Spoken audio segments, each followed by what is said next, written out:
नमस्कार, घर आणि तीमध्ये मी प्रियंका तुमचं खूप खूप स्वागत करते।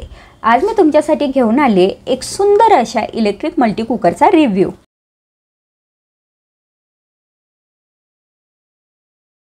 हा आहे Agaro regal electric rice cooker. 3 litre capacity असलेला हा कुकर 1 वर्षाच्या वॉरंटी सोबत येतो। या कुकरचं हे जे मेन युनिट आहे त्याच्यावरती आपल्याला हे छान असे सॉफ्ट टच बटन दिलेले आहेत, ज्यामध्ये वेगवेगळे फंक्शन्स आहेत। यामध्ये आपण व्हाईट राईस, ब्राउन राईस किंवा मग low carb white rice, brown rice हे शिजवू शकतो। त्यासोबतच शॉर्ट ग्रेन्स, पोरेज, स्टीम आणि स्लो कुक हे ऑप्शन सुद्धा इथे दिलेले आहेत। या कुकरचं एक छानसं फंक्शन आहे ते म्हणजे प्रीसेट टाइमर। आपल्याला जर समजा एखादा पदार्थ 2 तासानंतर पाहिजे तर आपण हे टाइमर सेट करू शकतो, म्हणजे 2 तासानंतर आपला पदार्थ तयार होतो। त्यासोबतच कीप वॉर्मचं सुद्धा फंक्शन आहे, ज्यामध्ये आपण 12 तासांपर्यंत तो पदार्थ गरम ठेवू शकतो। आता ह्याचं जे झाकण आहे त्या हँडलला एक बटन दिलंय, जे बटन दाबल्यानंतर हे झाकण उघडतं आणि तसंच हे बंद केल्यावर ऑटोमॅटिक ते लॉक होतं। बटन दाबल्यानंतर पुन्हा ते आपण उघडू शकतो। आता इथे आहे ही स्टेम वेंट। जेव्हाही हा कुकर वापरात असेल, म्हणजे यामध्ये काही पदार्थ शिजत असेल, तर तेव्हा आपल्याला ही स्टेम वेंट काढायची नाहीये, पण नंतर तुम्ही हे काढून स्वच्छ करू शकतात। त्यासोबतच या हँडलला मागच्या बाजूला दिलेला आहे एक पांढऱ्या रंगाची छोटीशी डब्बी, ज्यामध्ये ह्या कुकरची जी वाफ असते ती पाण्याच्या स्वरूपात बाहेर पडते, तर ती बाहेर न पडता त्या डब्बीमध्ये गोळा होते। आपण नंतर ही डब्बी धुवून घेऊ शकतो। यासोबत आहे ही डिटॅचेबल पॉवर केबल। कुकरच्या मागे एक प्लग दिलाय, त्यामध्ये आपण हे अटॅच करू शकतो। आपलं काम झालं की त्यानंतर ही केबल सुद्धा काढून ठेवायची आहे। आता ह्या कुकरसोबत आपल्याला मिळतात हे वेगवेगळे भांडी, ज्यामध्ये सगळ्यात आधी आहे ही स्टेनलेस स्टीलची जाळी। या जाळीमध्ये आपण भात शिजवू शकतो, त्यासोबतच वेगवेगळे पदार्थ स्टीम करू शकतो, जसं की मोमोज, मोदक, बट्टी असेल, कांडले असतील, असे वेगवेगळे पदार्थ आपण स्टीम करू शकतो। तसंच ह्या कुकरसोबत मिळतो हा सुंदरसा 3 लिटर कॅपॅसिटी असलेलं हे जे भांडं आहे, याला सिरॅमिक कोटिंग आहे, ज्यामध्ये पदार्थ अजिबात चिकटत नाही। नॉनस्टिक असं कोटिंग आहे आणि रंग तुम्ही बघू शकताय, खूप सुंदर असा रंग याचा आहे। तर हे 3 लिटर कॅपॅसिटी असलेलं भांडं आहे, ज्यामध्ये आपण 600 ग्रॅमपर्यंत तांदूळ शिजवू शकतो। याला इथे मेजरमेंट सुद्धा दिलेले आहेत की आपण कुठल्या पदार्थासाठी किती मेजरमेंट घेऊ शकतो।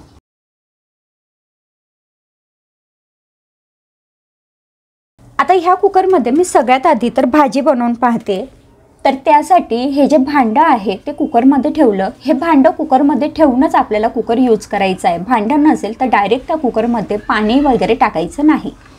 हे भांडं ठेवल्यानंतर कुकर ऑन केला, त्यानंतर त्यात तेल, जिरं, लसूण, कांदा, आपल्याला जे कुठलं फोडणीचे पदार्थ असतात ते सगळे यात टाकले। आणि आता जे फंक्शन आहे जे मी चालू केलेलं आहे तर ते आहे शॉर्ट ग्रेनचं फंक्शन। या फंक्शनवरतीच मी हे कांदा, लसूण, टोमॅटो, त्यानंतर सगळे मसाले हे छान परतून घेते। आपल्याला हवे ते मसाले यात टाकले, हे छान परतून घेतलं। ह्या कुकरसोबतच आपल्याला 2 चमचे सुद्धा मिळतात, ज्याचा वापर आपण इथे करू शकतो। त्यानंतर यामध्ये फ्लॉवर आणि बटाटा टाकला, वरून चवीनुसार मीठ टाकलं आणि या चमच्याच्या साहाय्याने छान एकजीव करून घेतलं। आता हे सगळं एकजीव झालं, यामध्ये अगदी थोडंसं पाणी टाकलं आणि त्यानंतर झाकण बंद केलं।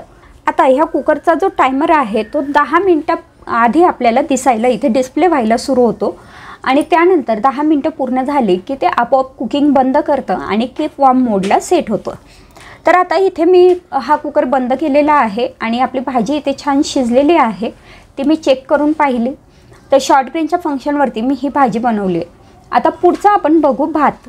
तर हा आपला जो साधा नेहमीचा पांढरा भात असतो तोच मी इथे बनवणार आहे। तर त्यासाठी सगळ्यात आधी तर जे सिरेमिक कोटेड पॉट आहे तो त्या कुकरमध्ये ठेवला, वरून जी जाळी दिलेली होती ती ठेवली, कारण मी इथे स्टीम राईस बनवते। डायरेक्ट आपण त्या भांड्यात सुद्धा हे बनवू शकतो, पण मी इथे ही जे तांदूळ आहे ते स्टीम करून घेते। तर धुवून घेतलेले तांदूळ यात टाकले, चवीपुरता मीठ टाकलं आणि तांदूळाच्या दुप्पट आणि थोडं जास्त असं पाणी टाकलं। त्यानंतर झाकण बंद केलं आणि जे व्हाईट राईसचं जे फंक्शन आहे ते ऑन केलं। हे फंक्शन ऑन केल्यानंतर 5 सेकंदानंतर हे कुकिंग सुरू होतं, म्हणजे हा कुकर जे आहे तो वर्क करायला सुरू करतो। त्यानंतर भात शिजल्यानंतर आपोआपच कुकर बंद होईल आणि कीप वॉर्म फंक्शनला जाईल। आपल्याला हवं तेव्हा आपण हा कुकर बंद करून घेऊ शकतो। आणि इथे भातसुद्धा तयार आहे। आता मी इथे बनवणार आहे उकडीचे मोदक। तर त्यासाठी कुकरमध्ये आधी तो सिरेमिक कोटेड पॉट आहे तो ठेवला, त्यामध्ये 2 कप पाणी, चवीनुसार मीठ टाकलं, 1 चमचा तूप टाकलं आणि हे पाणी उकळू दिलं। जे फंक्शन आहे ते मी ठेवलं आहे आता ह्यावेळी स्टीमवरती। त्यामध्ये लगेचच 2 कप तांदळाचं पीठ टाकलं, एकजीव केलं आणि हे झाकण बंद केलं। जे स्टीमचं फंक्शन आहे ते सुद्धा मी बंद करून कीप वॉर्मवर ठेवलं आणि अगदी 2-3 मिनिटात हे बाजूला काढून घेतलं। हे सगळे एका ताटात काढून घेतलं आणि आता हे सारण बनवून घेते। तर पुन्हा हे भांडं कुकरमध्ये ठेवलं, त्यामध्ये अगदी थोडंसं तूप टाकलं आणि आता ह्यावेळी जे फंक्शन मी सेट केलेलं आहे ते आहे शॉर्ट ग्रेनचं।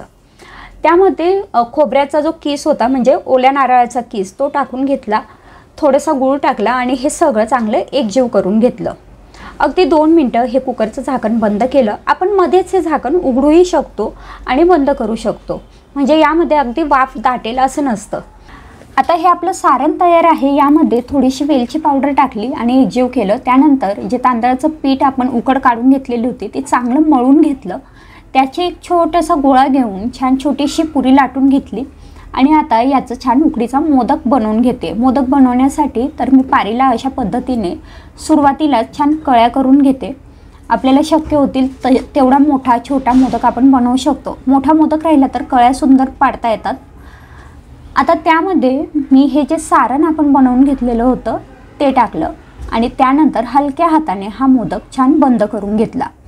सुंदर असा उकडीचा मोदक इथे तयार झाला आहे। आता हे आपण उकडून घेऊ, म्हणजेच वाफवून घेऊ। हे उकडून घेण्यासाठी हा जो सिरॅमिक पॉट आहे तो पुन्हा कुकरमध्ये ठेवला, त्यामध्ये पाणी टाकायचं, साधारण 1 ग्लास पाणी टाकलं, त्यावरती जाळी ठेवली आणि ह्या जाळीला मी छान तूप लावून घेतलं आहे। त्यामध्ये आपले जे मोदक आहेत ते ठेवायचे आणि वरून हे झाकण बंद करायचं। आता हे झाकण बंद केल्यानंतर आपल्याला जे फंक्शन सेट करायचं आहे ते आहे स्टीमचं फंक्शन। स्टीमचं फंक्शन सेट केल्यानंतर हे ऑटोमॅटिक 10 मिनिटं स्टीम करून घेतं। 10 मिनिटं झाल्यानंतर हा कुकर एक बीप द्यायला लागतो आणि त्यानंतर हे जे कुकिंग आहे ते बंद करतो आणि कीप वॉर्मवरती ते जातं आणि अशा पद्धतीने हे मोदक इथे तयार आहेत। आता पाहू हा कुकर स्वच्छ कसा करायचा। कुकर वापरून झाल्यानंतर पूर्णपणे थंड होऊ द्यायचा। त्यानंतर याचं हे जे मेन युनिट आहे त्याला अजिबात पाण्याचा स्पर्श होऊ द्यायचा नाही।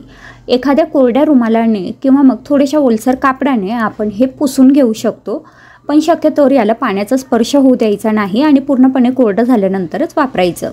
त्यानंतर हे जे सिरॅमिक कोटेड बाउल आहे याला आपण आपली जी सॉफ्ट घासणी असते तिच्याने घासून घेऊ शकतो। त्यासोबतच ही जी स्टीम वेंट आहे किंवा वाफेचं पाणी साचण्यासाठीची जी डब्बी आहे तिला सुद्धा आपण नेहमीप्रमाणे घासून धुवून घेऊ शकतो।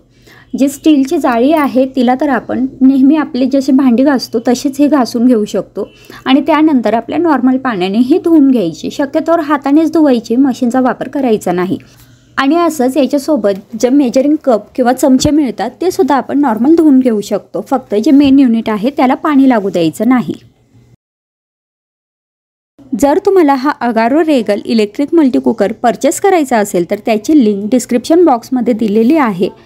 तुमच्या काही शंका असतील किंवा काही क्वेरीज असतील तर ते तुम्ही मला विचारू शकतात। मी नक्की प्रयत्न करीन तुमच्या प्रश्नांची उत्तरं देण्याचा। आजचा व्हिडिओ इथेच थांबवते। पुन्हा भेटू पुढच्या नवीन व्हिडिओमध्ये। तोपर्यंत बाय बाय।